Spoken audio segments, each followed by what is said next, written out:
a Marianela Seijas, autora del libro El Camino de Hierro, la historia del ferrocarril en Uruguay. ¡Bravo! ¡Bienvenida! Bienvenida. Muchas gracias. ¿Qué tal? Bueno, qué belleza aparte el arte, ¿no? De este libro, El Camino de Hierro. ¿Hay 2 tomos? Son 2 tomos. Son 2 tomos. Sí. Vamos a mostrarlo. Está buenísimo. ¿Desde dónde? ¿Desde qué año partimos?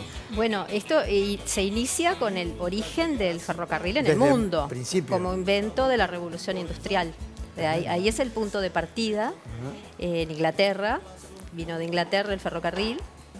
Y bueno, y el libro cuenta, por ejemplo, qué pasaba en Uruguay, ¿verdad? En ese momento, cómo se transportaban las personas, que era a pie, a caballo, en carro. No, quiero decirles que es fascinante la fotografía que tiene. Sí, hubo un muy buen trabajo de edición de imágenes, Tremendo. porque hay muchísimas imágenes históricas y queríamos justamente que se lucieran, por eso también el tamaño del libro. A Fabricio, pero quiero mostrarle porque es impresionante, ¿eh? Hay mapas también, hay muchos mapas. Es tremendo la fotografía de este libro y el formato. Es una maravilla. Mapas de recorridos, obvio, ¿no? Sí, muchas de esas fotos son recorridos propios que hice por el país, descubriendo estaciones. Contame eso. Claro. Fue un trabajo, el trabajo muy grande tuyo de investigación. Empezó hace 4 años, ¿sí? En pandemia, allá por el inicio de la pandemia 2020. Ajá.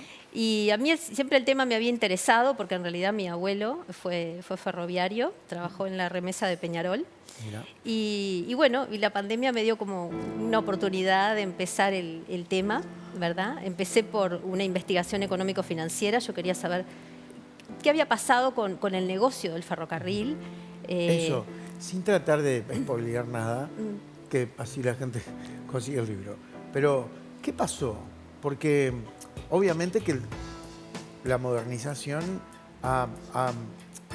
empezamos a tener otros medios de transporte que quizás sean algo mejor que el tren, por supuesto, pero en algunos países del mundo, en muchos países del mundo, así como la modernización trajo vehículos, otros tipos de vehículos, también se modernizó el tren. Acá no.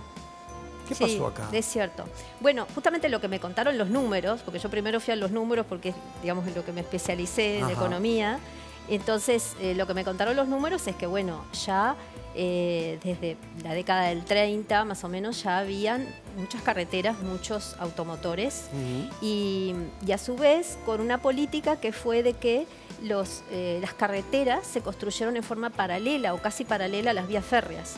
Entonces, la competencia era muy grande para el ferrocarril, ¿verdad? Sí. Y bueno, también tuvimos los efectos de las 2 guerras mundiales, que también afectaron lo que fue, digamos, la posibilidad de renovación del material rodante, de las vías, ¿sí? Y también en aquel momento del país habían gobiernos, digamos, que tenían una política hostil hacia lo que era el capital extranjero.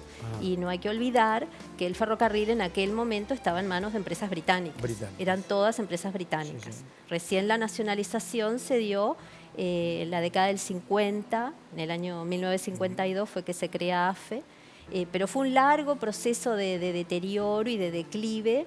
Ya después de la Primera Guerra Mundial ya habían ofertas, digamos, para vender el ferrocarril. O sea que te estoy hablando de 1918, 1920. Y bueno, el ferrocarril igual siguió compitiendo, muchas veces manteniendo las tarifas por mucho tiempo sin cambiar, digamos, para poder enfrentarse a lo que era ya el automotor, los ómnibus y lo que era la parte de cargas, que también cada vez más habían más camiones disponibles. Y bueno. Estoy mirando las portadas de los 2 tomos. Sí. Y esta es el 1, donde estamos viendo de las primeras locomotoras. Esa es la primera. ¿Es la primera? Es la primera locomotora que vino al país en 1867. En 1869 empezó a correr el ferrocarril, un 1 de enero. Ahora te voy a mostrar la portada del segundo tomo, donde por lo que veo es el que tenemos ahora nuevito. Esas son las locomotoras más nuevas en toda América Latina. Ajá, y las tenemos acá ya. Y las tenemos acá y son las que están operando la nueva vía del ferrocarril central. Perfecto. Ahí está. Este es el otro tomo, el segundo. ¿Vos te acordás de Chuma, no? ¿Te acordás de memoria cuál era el recorrido más largo que había en tren acá en Uruguay? Y el recorrido más largo era el que iba al norte, ¿no? Porque Ajá. teníamos, por ejemplo, el tren te llevaba a Bella Unión, ¿no? Ajá.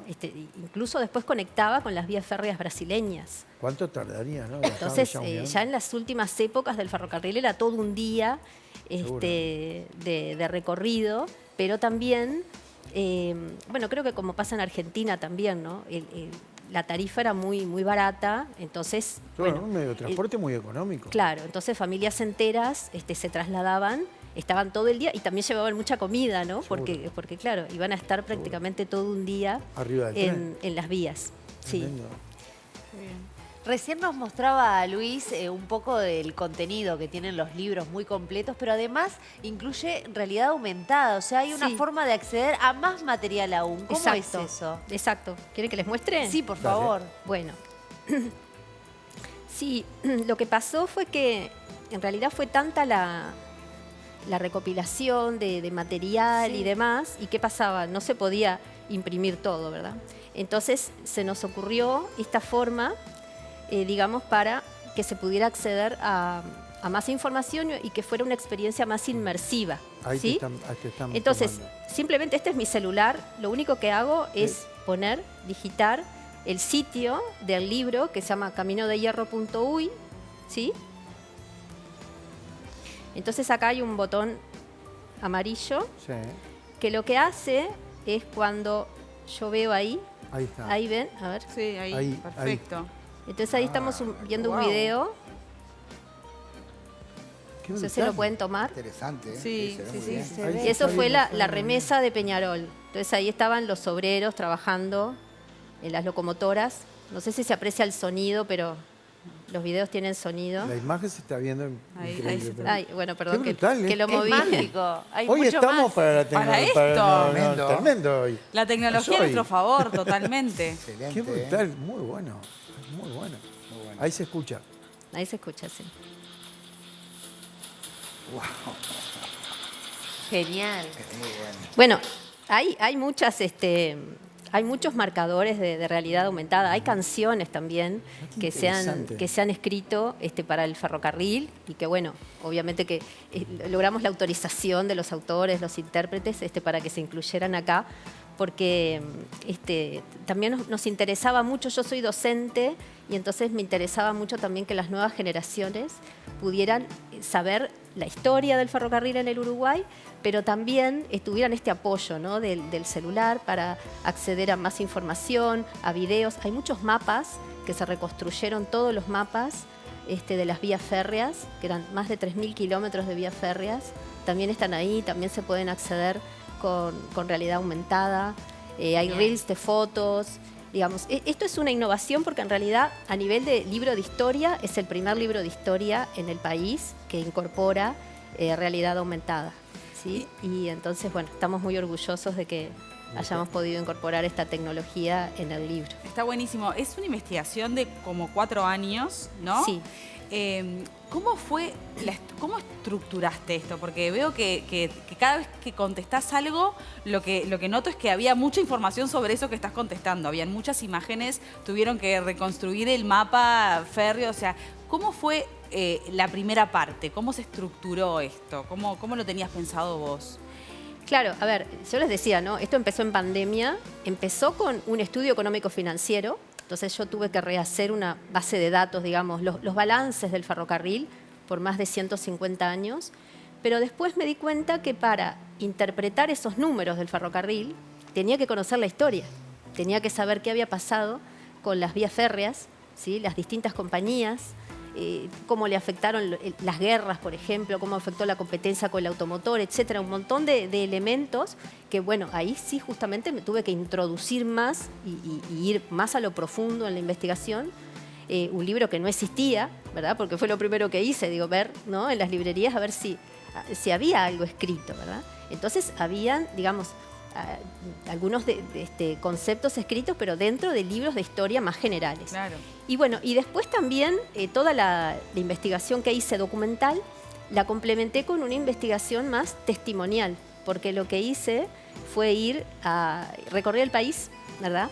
Ir descubriendo estaciones, hablar con la gente, hablar con los vecinos, ver qué historias tenían, qué anécdotas tenían, y eso también está en los libros, porque quería un poco hacer como la lectura más liviana, digamos, que no fueran solo datos, hechos, fechas, sino que también estuvieran todas esas historias representadas. Y también pasó que hubo datos que me sorprendieron, ¿no? Por ejemplo, si quieren que les cuente, Sí. Una vez de recorrida, un invierno, ya era 2021, fui a una biblioteca municipal en el interior y bueno, con todo el tema de los tapabocas y demás, me habían reservado algún libro, entonces me encuentro con un libro de Barrios Pintos, que era un historiador muy conocido en el país, y él contaba, por ejemplo, el vínculo que hay entre el ferrocarril y el fútbol, ¿sí?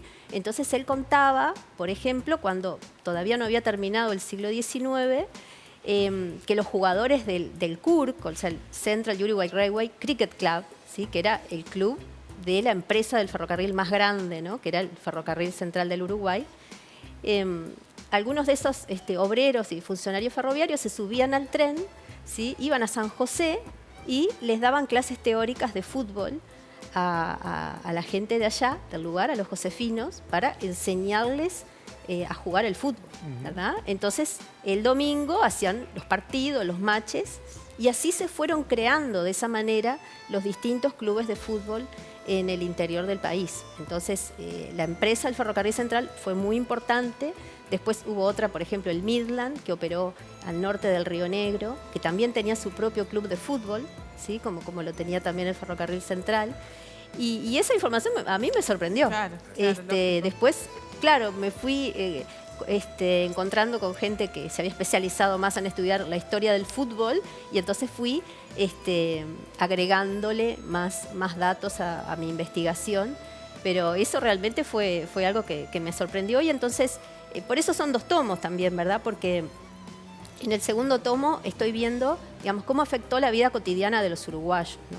Sí, me gustaría leerlo todo para saber lo que te voy a preguntar, pero voy a aprovecharte. Dale. Arrancó el 1 de enero de 1869. Correcto, sí. ¿Cuál fue el momento, la década tal vez, de mayor auge del tren? Y si tenés detectado en el libro, ¿cuál fue el mayor logro? Te pongo un ejemplo.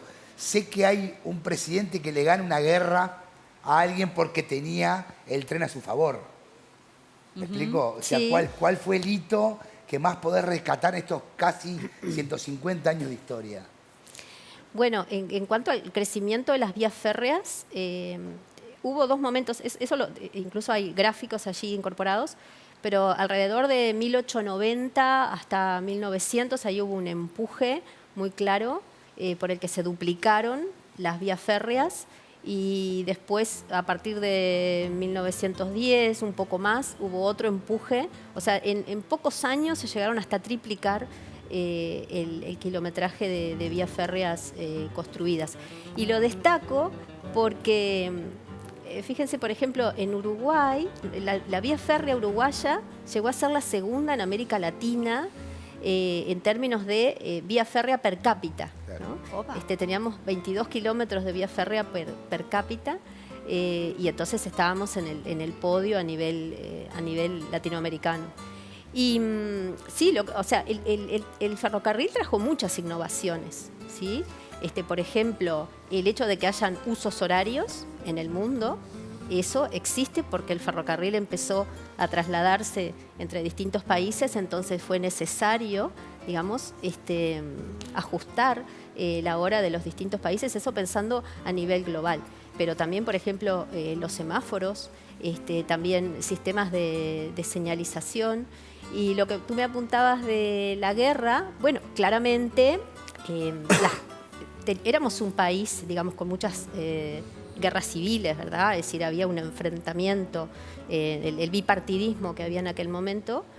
Y entonces, bueno, obviamente que el ferrocarril, digamos, estaba al lado del gobierno, ¿verdad? Entonces, se podía llevar las tropas gubernistas, digamos, a los lugares de combate. Marianela, felicitaciones. Muchísimas gracias. Gracias por venir. Por favor, ¿Lo un placer. podemos ya conseguir en cualquier librería? Sí, está en Cultural Alfabeta y en todas las librerías del país. Vamos a mostrarlo Y de también lo pueden conseguir en mi cuenta de Instagram, que es @nela_seijas, y en el sitio web del libro, que es caminodehierro.uy. esto. Perfecto. Felicitaciones. Muchísimas gracias. Hay un montón de mensajes, no sé si tenemos tiempo ¿Podemos para leer alguno, alguno? pero un montón de mensajes que hablan del ferrocarril acá en nuestro país. Por acá, por ejemplo, dicen, soy Mariela de Paso de la Arena. Mi abuelo trabajó poniendo vías del tren en Durazno y Florida. Qué lindo.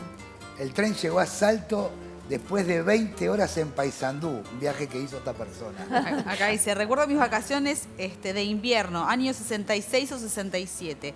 Iba en tren con mis padres hasta Punta del Este. 5 horas de viaje. 5 horas. 5 horas de viaje. Tremendo. Yo soy de Paso de Pereira, departamento de Cerro Largo, y viajé en tren siempre de la estación Manga hasta Santa Clara del Olimar. Se movía mucho, pero era lindo. Ahí está. Yo viajé en tren de Minas a Montevideo y de regreso el hermoso tren pasó por Punta del Este. Hermosos recuerdos. Así que mirá Qué cómo bueno, qué la lindo. gente, claro. Mi nombre es Mari, viajé en tren... ¿De Montevideo a Minas pasó ¿A por Minas? Punta del Este? No, se ve que cuando volvió... Hacia Minas, Punta del Este, Montevideo. Claro. Bueno. Cuando- Un viajecito largo de haber sido Viajecito, eso. ¿no? Dice, mi nombre es Mari, viajé en tren muchas veces. Subíamos en Estación Manga hasta Castellanos. Las vacaciones era ir a visitar a mi abuela en locomotoras a vapor. Las mejores etapas vividas hoy con 70 años, las añoro. Por acá Qué otro lindo. dice, buenas tardes, había un tren llamado Nocturno. El recorrido era Montevideo-Artigas, salía el día lunes, regresaba el día martes y el próximo era el día jueves y regresaba el viernes. Mi papá era ferroviario, mucha nostalgia al ver ese informe. Hoy tengo 63 años. Qué bueno. Muy bien. Gracias. Muchísimas Y gracias a todos. felicitaciones. Muchas gracias. Despedimos Gusto estar a nuestra acá. invitada con un fuerte Muchas aplauso. gracias. Marianela.